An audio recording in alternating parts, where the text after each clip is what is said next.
Hello, folks. Brandon Chapman with you today. It's a Monday video for TheoTRADE. It's January 22nd. And the question is, raging bull or hibernating bear?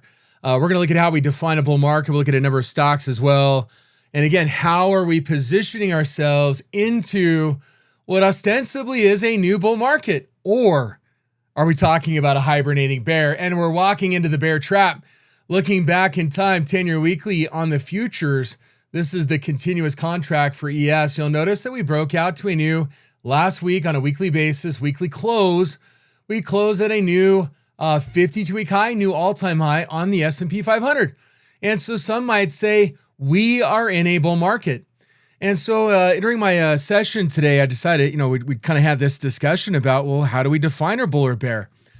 Traditionally people say, well, if it's 10%, we're talking about correction, right? If we're talking about a 20% decline, that's the threshold for the bear market.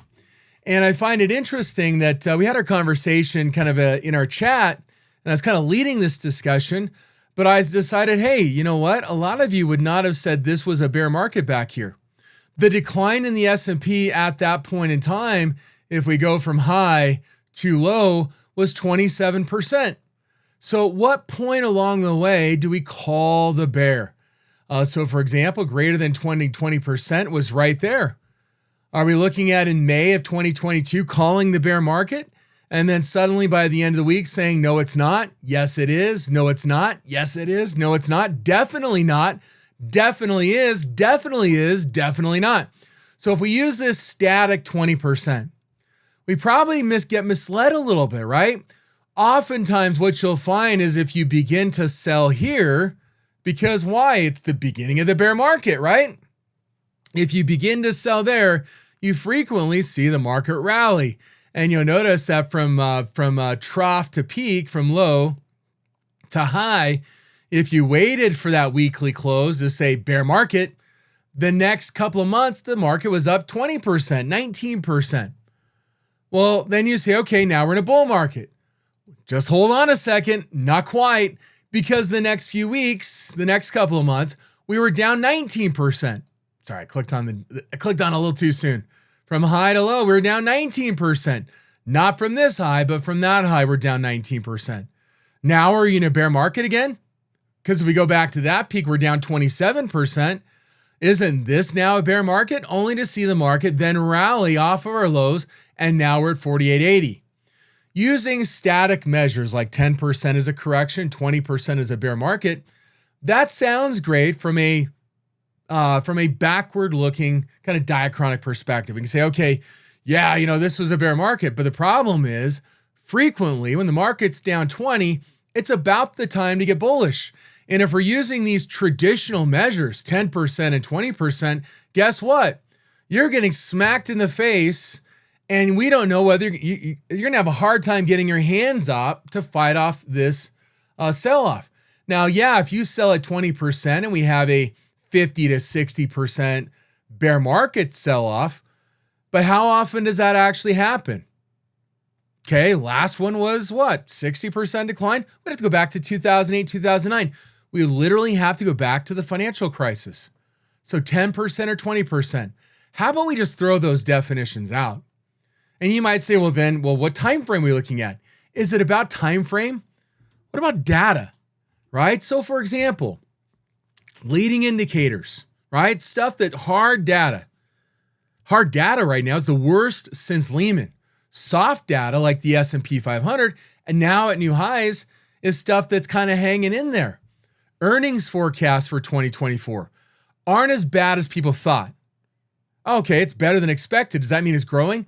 Hold on to your horses. Not necessarily so. So we're not exactly looking at massive growth in 2024 per se. We have seen some positive adjustments. In fact, let's just look at Apple and see what it's doing. This is Yahoo Finance. We're just using their analysis page and we're looking at their EPS trend right here. In fact, 90 days ago, earnings for this current year, 2024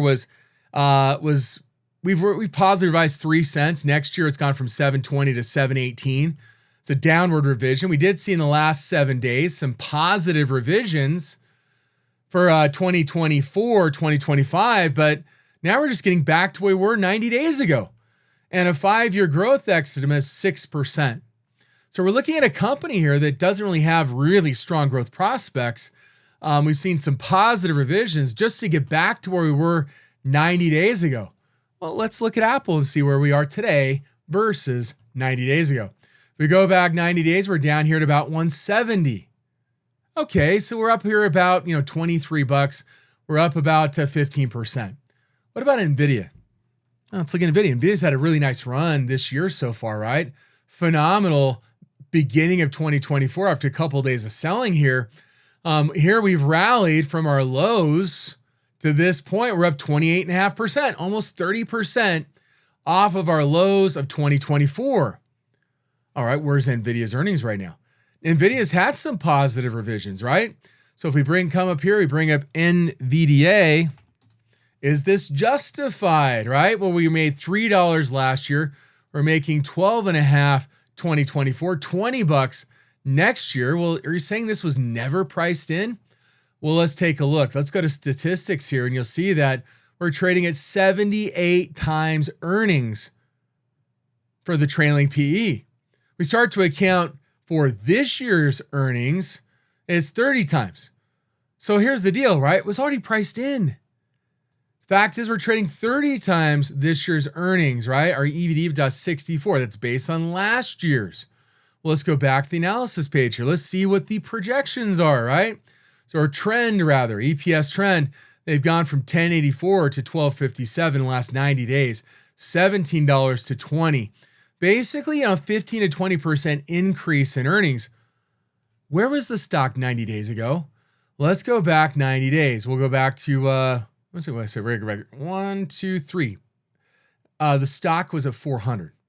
So the stock is up 25% roughly, right? No, sorry. The stock's up 50% in the last 3 months.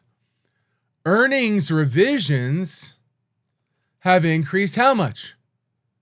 Well, EPS trend, 1084 to 1257, 1710 to 2050. Well, here we have what? $3 and it's about 20% increase, a little bit less. This is closer to 15% increase. Yet the stock is up 50%. Its next 5 years growth is 100%. Yes, great. But how much of that has already been priced in? The stock is up 50%. And guess what? Those earnings projections are oftentimes high and negatively revised over time. We have earnings coming up in NVIDIA 1 to 3 months in mid-February sometime. We'll get a C, but this run-up certainly has pulled forward a lot of potential future growth, and it's already been priced in to a large degree. You could say, yes, we have had a rather significant positive revision that justifies some of the recent increases, and I would agree with you, right? It's certainly in the near term not a bad idea to consider being long NVIDIA. In fact, in my sessions, we've talked about being long NVIDIA since the end of last year during the Santa Claus rally. I'm going to back this out again. During the Santa Claus rally, we talked about being long in case NVIDIA plays catch up to other names like, for example, Google. With Google here, we talked about the diagonal breakout here, right? Sorry, the diamond breakout and the potential target, which we're about hitting right now. So the problem is that we have earnings coming up with many of these stocks, like, for example, Google on the 30th. We've got Apple, for example, a little bit further out on the 1st of February. The monsters of tech are just about to announce earnings, and we're just hitting a massive rally here, pricing in some rather significant future expectations and pricing in a very accommodative Fed. So going back to this concept, right? Raging bull or hibernating bear. Again, what we're doing right now is pulling forward any potential growth in the near future. Everything's banking on a very accommodative Fed, and look no further than XLF in this process. Why after earnings are we rallying yesterday? And today we're up a little bit. The financial picture is okay as long as what? Well, JP Morgan suggests 6 rate cuts should do it this year. Well, what's got to happen to us economically and inflation outlook if all of a sudden we see that JP Morgan's forecast is right and 6 rate cuts this year? What has to go wrong for that to happen? And frankly, I mean, Jamie Dimon tends to talk out of both sides of his mouth here, right? But the reality is what has to happen. Now, granted, we're up against an election year, which historically is relatively positive for the market, right? They're doing everything they can to create higher prices. But the fact of the matter is, going back to 2008 as a proxy for the broader market, if we rely just solely on price, even relying on very lagging indicators like GDP, we create conditions that oftentimes are unrealistic. The fact that we had a 27% sell-off and it was over 30% for the Nasdaq 100, it tells us something is wrong, right? The earnings picture, the economy, the hard data suggesting we're in the worst streak for hard data since Lehman, by the way. Yes, we've recovered. Why? Because the Fed raised rates substantially and they're pivoting. And what we've seen is that the dollar has weakened substantially. And so we have the mirage of higher stock prices. At the same time, value is not back to 2021 highs. Back here, second quarter of 2008, we published a 4.1% GDP. Well, how in the world do you have 4.1% GDP and yet a year later, the NBER suggests we're in recession at that exact same time? This is a lagging economic data point. If you're waiting for jobs, if you're waiting for all of a sudden unemployment to increase, guess what? You're in recession. I feel like this is like a Jeff Foxworthy introduction here. You might be in recession if. So the problem is this, right? Certainly there's the aspect of don't fight the Fed, which frankly worked really well back here in 2022. This is when I was kind of calling out hedging, right? Stepping in and saying, hey, we're maybe starting a bear market. The Fed is going to raise rates. The sky is falling, and yet we've recouped here. But when you look at the S&P in real terms, when we start to account for the weakness in the dollar and using gold as a proxy, guess what? The level that we currently stand is very similar to the level we stood in July of 2022. It is well beneath where we peaked in late 2021 for the S&P 500. And so when you look at it from this perspective is that yes, we have the mirage of higher prices because of the weak dollar as the Fed is pivoting. The issues come in is that what happens if the dollar begins to strengthen substantially as we start to see material weakness in the broader market. And so we start to talk about and define bear markets, we have to be more expansive in our view than just 10 or 20%. Looking at how much the market has advanced right now, we have to understand is that certainly the risks and the skew of S&P 500 returns, rather than saying the market is going to go down 20, 40, 50%, we can say what? The upside is relatively small compared to the downside. And what we call that is skew, right? The market recognizes this, and certainly from an institutional perspective, we look at the skew index, we can see that the skew index right now is at 148. It is very high. The market is hedging, right? Institutions are hedging the downside risks. Anecdotally, you read about hedge funds getting short again. Why not? Isn't this a good time to consider getting short? Now, you might suggest that earnings season coming up, you might want to wait to see whether the earnings outlook is shifting dramatically, and that's fine, right? But as we look at the market generally right now, what we can see is this is certainly a time where into the strength and into the rally since November, and I was really bullish from about mid-November here as we saw a rotation towards high beta, towards short covering rallies, and I began to temper those expectations here. And on December 14th in my session, we talked about the idea of reducing the upside exposure, being willing to underperform into the last stage of the rally, taking profits, increasing cash levels, and hedging. If we look at December 14th as a marker, and we look at industrials, well, since December 14th, where are we? We're about the exact same price level. If we look at financials, We're finally, the last 2 days, broke above that December 14th high. Real estate is well below the December 14th high. Technology is above, but just barely broke out the last 3 sessions. Healthcare has done really well since the 14th. Energy is down since the 14th. Materials are up. 14th is right here. Is down since the 14th. Communications is higher since the 14th.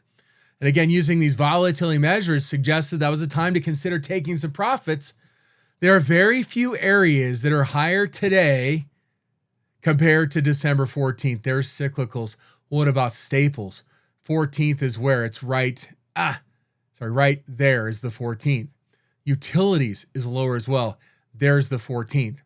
So again, when we look at volatility measures where skew is high, back month volatility high, market was expecting a sell-off, but guess what? We've seen a bit of a stick save in the last few days that's carried it beyond that point.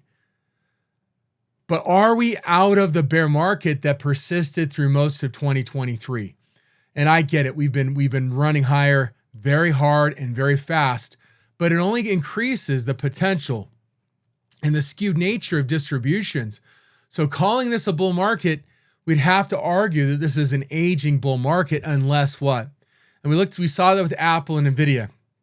Earnings revisions in their announcements have to be very, very significant to even moderately justify the prices with which these companies are trading at. So be careful of looking from a very binary perspective of bull and bear. The fact of the matter is the bulls have run hard. They've borrowed from the future returns and dragged them to the present. And now we have to see in the coming quarters, can earnings justify it? And I'll kind of wrap this talk up with Tesla.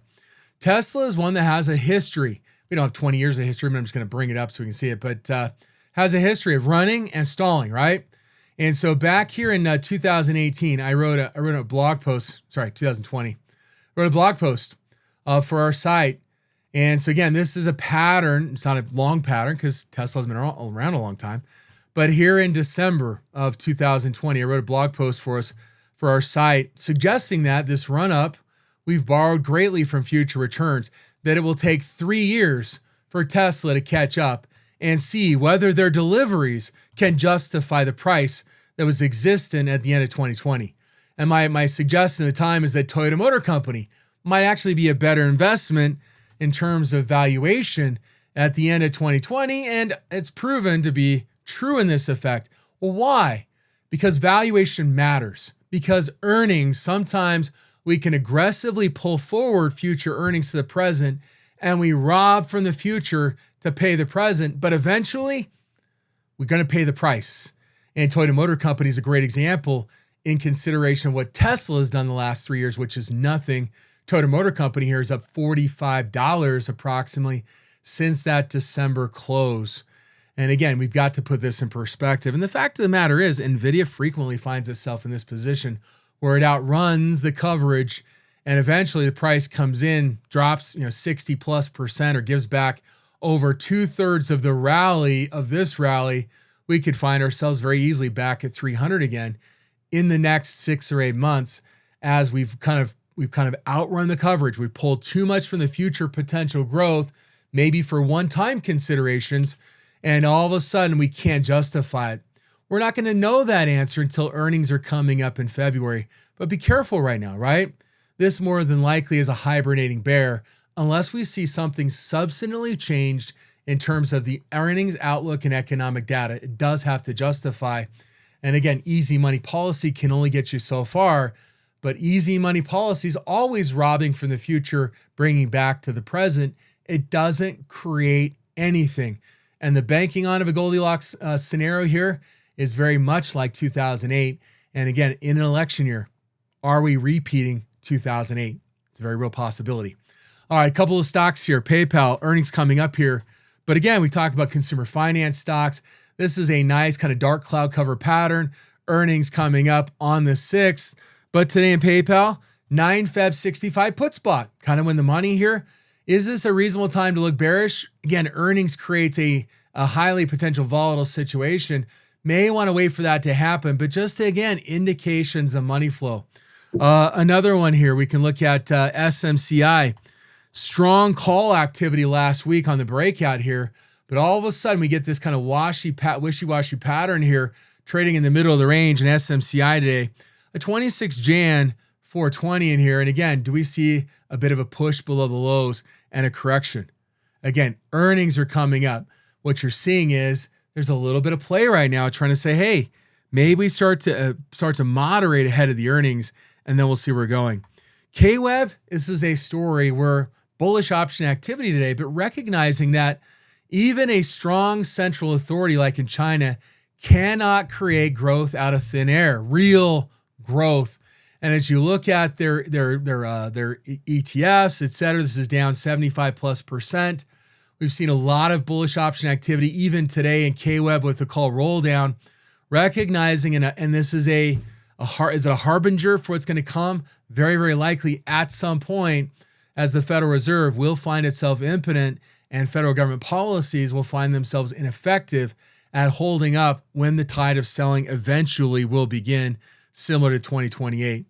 However, it doesn't necessarily take away from the optimism. Want to see banks rally. Banks financials have done relatively well the couple of days. Key Bank announced the stock dropped. Understand we saw a reversal on Friday. We're seeing a bounce today. Maybe we got upside resistance here in Key. But again, don't buy into it. This is a July 17s that are being bought here. Again, is the Fed policy going to engineer a soft landing? And are they not going to experience the credit losses and the outflows, et cetera, from Key Bank? So these are creating opportunities to get short at some point. KRE was probably reasonable short last week. We're kind of ripping here today, the last couple of days. But again, if you have enough time, this very likely will come around. But we may have more to go on the financial spaces. It's the domino effect across from sector to sector. Well, in a key election here, stuff like Geo is kind of interesting. Are we going to lock them up, baby? Well, we have a breakout here in Geo. This is a March 11 that's being bought. A nice breakout. This one we've been on since back here in September in my sessions. And again, here in November, again, this is continuing to run short-term target about 1250. Pilgrim's Pride. Well, we're going to look at here in terms of turkey time. Can we bowl 3 strikes in a row with Pilgrim's Pride? Is this a potential breakout, a bull flag pattern, higher volume today, kind of a hammer type formation? And Pilgrim's Pride, look at retesting 29. The option activity in Pilgrim's Pride was a roll from March 28th to a June 31 and a 32. So we're looking at upside here, 31, 32. Could watch for that breakout from the flag to help confirm that. But again, kind of mirroring what's going on with Micron and WDC. Some rolling trades in both of these, taking profits into the strength. It's a great time leading to earnings. And when you look at Micron here, Western Digital, massive, massive move. We'd have to expect the returns will be skewed for Western Digital going into the earnings here. Surprises are probably not going to bring as much of a positive impact as the downside if they actually miss. Well, folks, wrap it up there. We'll catch you back next Monday on the video. Have a great one. Thank you.